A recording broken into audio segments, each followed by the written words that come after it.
Ayun, nandito na boss. Galing Angat to, no?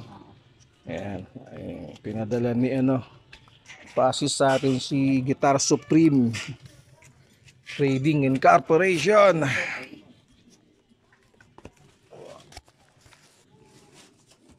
Ayan, nandito na.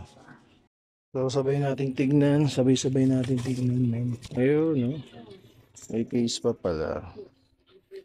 So, ano natin yung gitara. Ang gitara to. Ano kung galing to ng Guitar Pusher or Jolly Music. Sila ang bumubuo nun. Ayun, okay.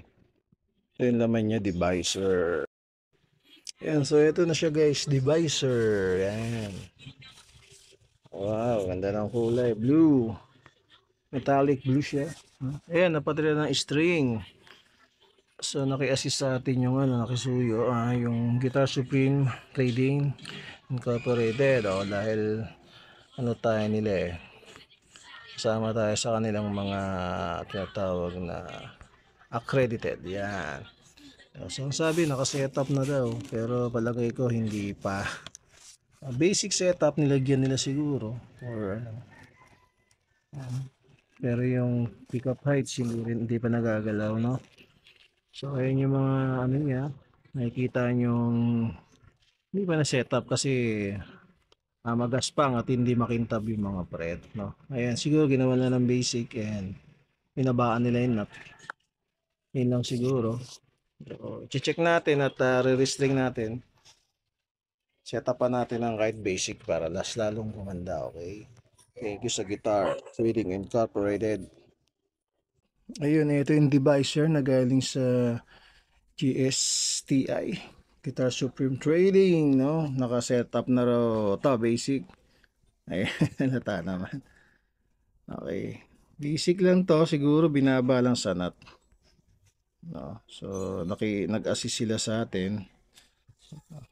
Tatalas pa. So, usually naman talaga pag bibili ka sa mga guitar rito source, hindi naman sila nagsisetup talaga ng full setup. Ang full setup kasi ito mga ganito, yung may talas. Kailangan pag nawala, full setup yun. Yan, tsaka yung mga ganyan dapat makikintab at bilog talaga, no? So yun, papalitan lang natin ng string to, nakisuyo sila at anuan na rin natin konti.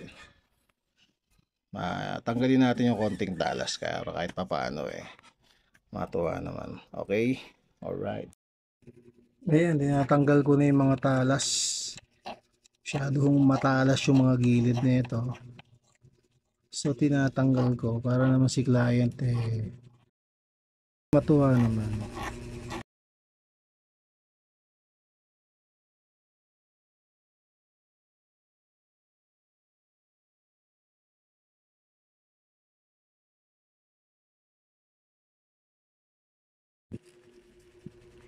Ayan, nice na rin natin yung nut, no?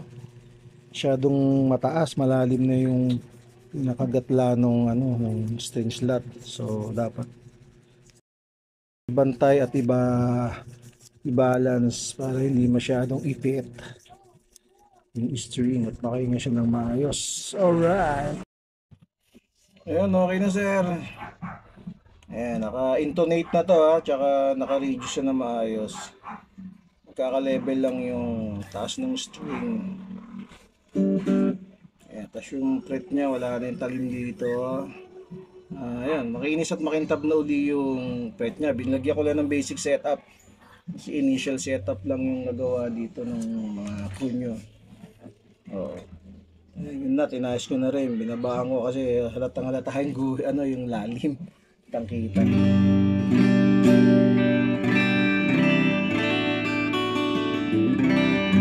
Ayan po.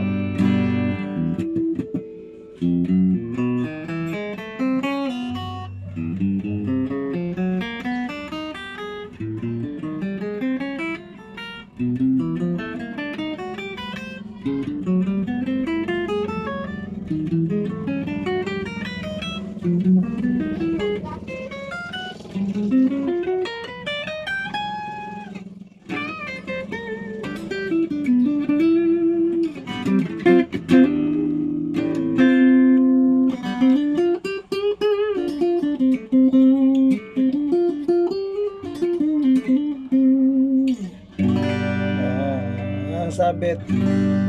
Mas mababa sa ano, kesa nung dinala.